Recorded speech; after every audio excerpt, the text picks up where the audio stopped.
ಇವರು ಭಾಗ್ಯ ಭಾಗ್ಯ ಅಂತ ಹೇಳ್ಕೊತ ಸುಳ್ಳು ಹೇಳೋದನ್ನು ಹೇಳ್ತಾ ಇದ್ದಾರೆ. 5 ಭಾಗ್ಯದೊಳಗೆ ಏನು ಮಾಡಿದ್ರಲ್ಲ, ಒಂದು ಅನಿವಾರ್ಯ ಬಸ್ ಹೆಣ್ಮಕ್ಳಿಗೆ ಹಾಕಿಬಿಟ್ರೆ ಟಿಕೆಟ್ ತಗೊಳ್ಳೋದಲ್ಲ, ಹಿಂಗಾಗಿ ಯಾಕಂದ್ರೆ ಅನೌನ್ಸ್ಮೆಂಟ್ ಮಾಡ್ಯಾರ. ನರ್ಸಿಂಗ್ ಬಂದಾಗ ಒಂದಿಟ್ಟು ಭಾಗ್ಯಲಕ್ಷ್ಮಿ ಕೊಡ್ತಾರೆ, ಅದ್ರೊಳಗೆ ಒಂದಿಟ್ಟು ಜನರು ಕಮ್ಮಿ ಮಾಡ್ಯಾರ. ಈಗ ಎಲೆಕ್ಟ್ರಿಸಿಟಿ 200 ಮಾದೇವಪ್ಪ ನಿಮಗೂ ಫ್ರೀ, ಕಾಕಾ ಸಾಹೇಬ ನಿಮಗೂ ಫ್ರೀ. ಯಾರಿಗೆ ಕೊಡ್ತಾರೆ? ಸ್ವೆಟರ್ 50-60 ನೀವು ಎಷ್ಟು ಯೂಸ್ ಮಾಡ್ತಿದ್ರೆ ಅದಕ್ಕಿಂತ 4-5% ಜಾಸ್ತಿ, 10% ಜಾಸ್ತಿ. ಹೋಗಿ ಅನ್ನಭಾಗ್ಯ 10 kg.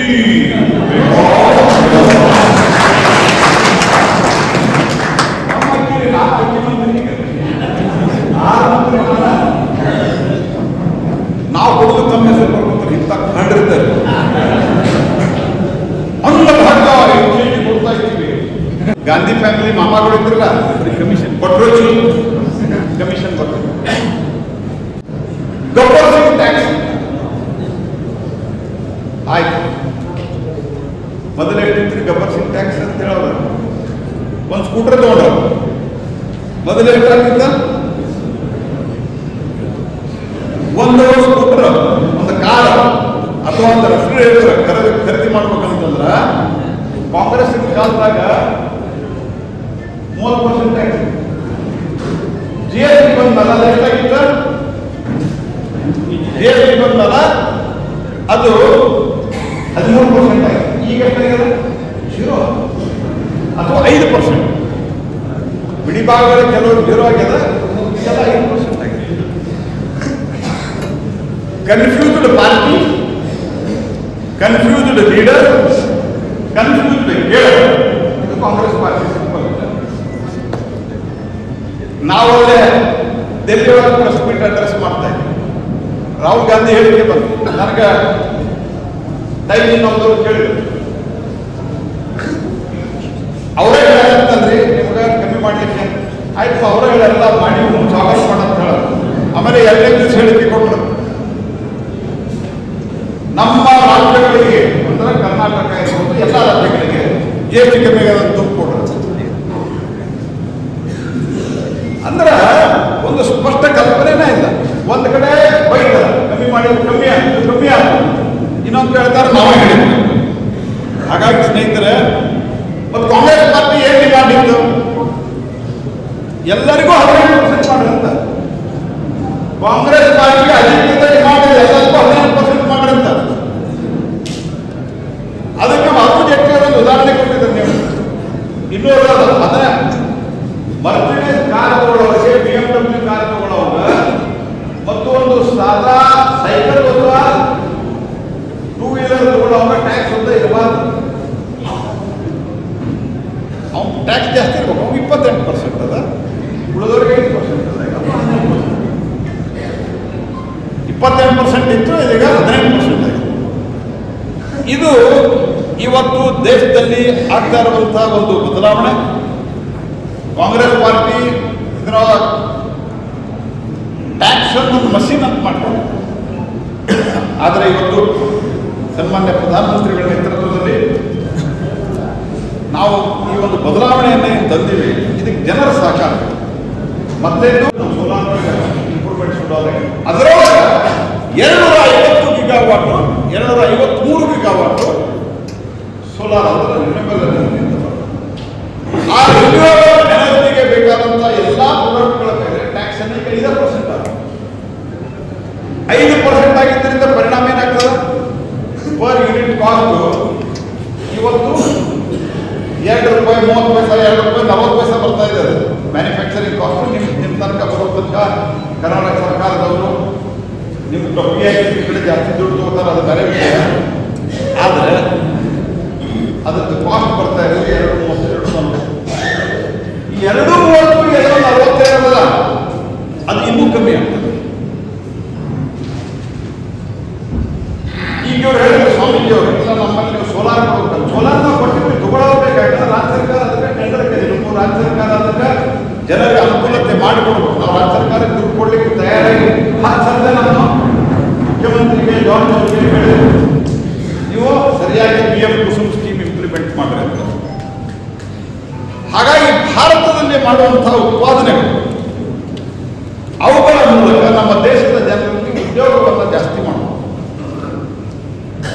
ಅದಕ್ಕೆ ನಾವು ದುಡ್ಡು ಕೊಟ್ಟು ಆರಂಭಿಕವಾಗಿ ತೊಂದರೆ ಇದೇ ಸೋಲಾರ್ 2012 ಪರ್ ಯೂನಿಟ್ ಕಾಸ್ಟ್ ಎಷ್ಟಿತ್ತು? 2012 ಎಷ್ಟು ಗೊತ್ತಾಯಿತು? 12 ರೂಪಾಯಿ ಇತ್ತು. ನಮ್ಮ ಮಂತ್ರಿ ಅವ್ರಿಗೆ ನಮ್ಗೆ ಗೊತ್ತದ ಎಷ್ಟಿತ್ತು? 12 ರೂಪಾಯಿ ಇತ್ತು. ಇವತ್ತೆಷ್ಟೇ 2 ರೂಪಾಯಿ. ಯಾಕೆ ಬದಲು ಮಾಡ್ಲಿಕ್ಕೆ? ಸೂರ್ಯ ಮುದಿ ಹುಟ್ಟಿದ ಮೇಲೆ ಬಂದ ಅಥವಾ ಮುದಿ ಬಂದ ಮೇಲೆ ಸೂರ್ಯ ಹುಟ್ಟಿದ. ಆದರೆ ಮಾಡಬೇಕನ್ನುವಂಥ ದೃಷ್ಟಿ ಇರಲಿಲ್ಲ, ಮಾಡಬೇಕನ್ನುವಂಥ ವಿಚಾರ ಇರಲಿಲ್ಲ. ಬಡ ಜನರಿಗೆ ಸಹಾಯ ಮಾಡಬೇಕು, ಭಾರತ ಮಾತೆಯನ್ನು ವೈಭವವನ್ನು ತೆಗೆದುಕೊಂಡು ಹೋಗುವಂಥ ಮನಸ್ಸಿರಲಿಲ್ಲ. ಆ ಕಾರಣದಲ್ಲಿ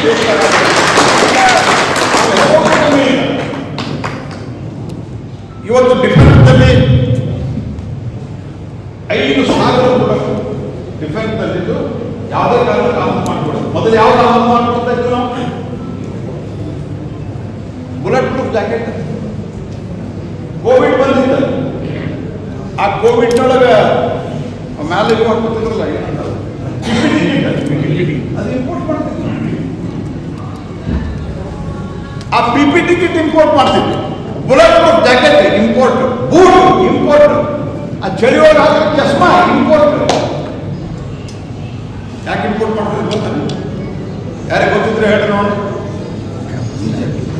ಇಂಪೋರ್ಟ್ ಮಾಡೋದ್ರಾಗ ಅಲ್ಲಿ ಭಂಡಾರಿ ಮಾಮ ಇದ್ರಲ್ಲ, ಮಾಮಗಳು ಆ ಕಮಿಷನ್ ಆಸೆಗೆ ದೇಶದಲ್ಲಿ ಉತ್ಪಾದನೆ ಮಾಡಲಿಕ್ಕೆ ಕೊಡಲಾರದಂತಹ ಒಂದು ವ್ಯವಸ್ಥೆಯನ್ನು ನಿರ್ಮಾಣ ಮಾಡಿದಂಥವರು ಕಾಂಗ್ರೆಸ್ ಪಾರ್ಟಿಯವರು.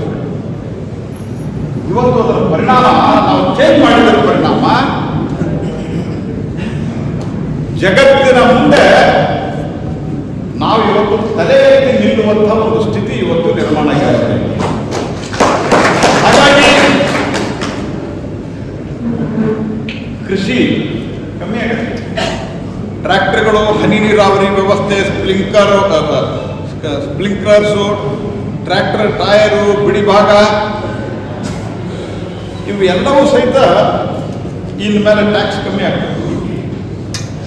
ಇದರ ಪರಿಣಾಮ ಏನಾಗಿದೆ?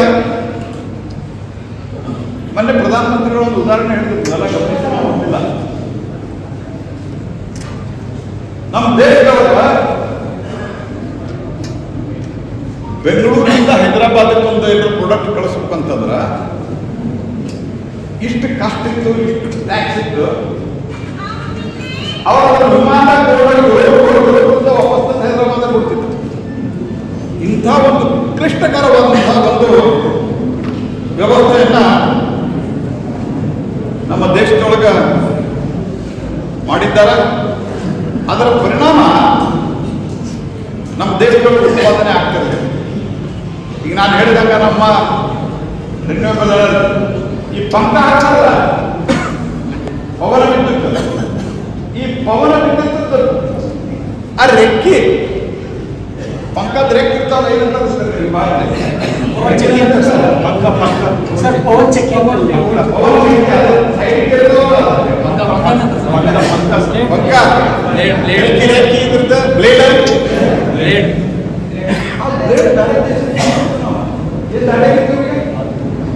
ಬೇರೆ ದೇಶದಿಂದ ಬರ್ತಿದ್ದು ಅದು.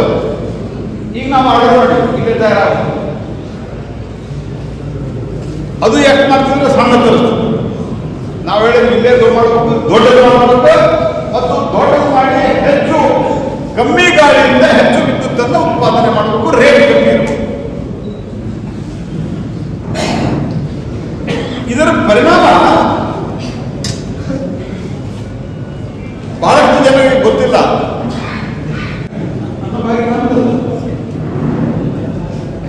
ವರ್ಷಕ್ಕೆ 2,11,000 ಕೋಟಿ ರೂಪಾಯಿ. ಎಷ್ಟ? 2,11,000 ಕೋಟಿ ರೂಪಾಯಿ ಇವ್ರದ್ದು ನಮ್ದು. ಆದರೆ ಭಾರತದಲ್ಲಿ ಇರುವಂತಹ ಎಲ್ಲ ಪರಿಣಾಮ ಸುಳ್ಳು ಹೇಳಲ್ಲ. ದೇಶದೊಳಗ ನಿರುದ್ಯೋಗಿ ಜಾಸ್ತಿ ಆಗಿದೆ. ನಿರುದ್ಯೋಗಿ ದಿವಸದಿಂದ ದಿವಸಕ್ಕೆ ಕಮ್ಮಿ ಆಗಿದೆ. ನನ್ನ ಹತ್ರ ರೆಕಾರ್ಡ್ ಇದೆ, ಎಲ್ಲ ಹೇಳಿ ಕೈಲಿಲ್ಲ. ಆದ್ರೆ ವರ್ಲ್ಡ್ ಬ್ಯಾಂಕ್, IMF ಇವೆಲ್ಲ ಸಾಮಾನ್ಯವಾಗಿ ಅವರು ವೆಸ್ಟರ್ನ್ ಕಂಟ್ರಿಯ ಕಂಟ್ರೋಲ್, ಡೆವಲಪ್ಡ್ ಕಂಟ್ರಿಯ ಕಂಟ್ರೋಲ್ ಆಗಿರೋರು. ಅವರೆಲ್ಲ ಯಾವಾಗಲೂ ಭಾರತದ ಪರವಾಗಿ ಯಾವಾಗ ರಿಪೋರ್ಟ್ ಕೊಡುದಿಲ್ಲ. ಇವು ಎರಡೂ ಏನು ರಿಪೋರ್ಟ್ ಕೊಟ್ಟಾರೆ? 25 ಕೋಟಿ ಜನ ಅತ್ಯಂತ ಕಡು ಬಡತನದಿಂದ ಭಾರತದೊಳಗ ಮೋದಿ ಸರ್ಕಾರದ 11 ವರ್ಷದೊಳಗ ಕಡು ಬಡತನದಿಂದ ಹೊರಗೆ ಬಂದಿದ್ದಾರೆ. ಅದಕ್ಕೆ ಅವರು ಸರ್ವೆ ಮಾಡ್ಯಾರ, ಸ್ಟಡಿ ಮಾಡಿ. ಸೊ ಅದನ್ನ ನಾವೀಗ ಮುಂದುವರಿಸಬೇಕು ಅಂತಂದ್ರೆ ನಾವು ಮಾಡಬೇಕಾಗಿರುವಂಥದ್ದು ಏನು ಅಂತಂದ್ರೆ, ನಾವು ದೇಶದೊಳಗ ಆತ್ಮನಿರ್ಭರತೆಯನ್ನು, ನಮ್ಮ ದೇಶದಲ್ಲಿರುವಂತಹ ಪ್ರಾಡಕ್ಟ್ಗಳನ್ನು ನಾವು ಖರೀದಿ ಮಾಡಬೇಕು. ಹಾಗಾಗಿ ಪ್ರತಿಯೊಂದನ್ನು ನಾವಿಲ್ಲೇ ವಿಚಾರ ಮಾಡಬೇಕಾದ್ರೆ, ನಾವಿಲ್ಲೇ ಖರೀದಿ ಮಾಡಬೇಕಾದ್ರೆ ಅಂಗಡಿಯವ್ರು ಕೇಳಿ ಇದು ನಮ್ಮ ದೇಶದಲ್ಲಿ ಉತ್ಪಾದನೆ ಆಗಿದೆ ಇಲ್ಲ. ಕೆಲವರು ಇದು ಆರ್ಗ್ಯುಮೆಂಟ್ ಮಾಡೋರಿದ್ದಾರೆ, ಇಲ್ರಿ ಅದು ವಿದೇಶಿ ಕಂಪನಿ ಇರಲಿ. ನಮ್ಮ ದೇಶದೊಳಗೆ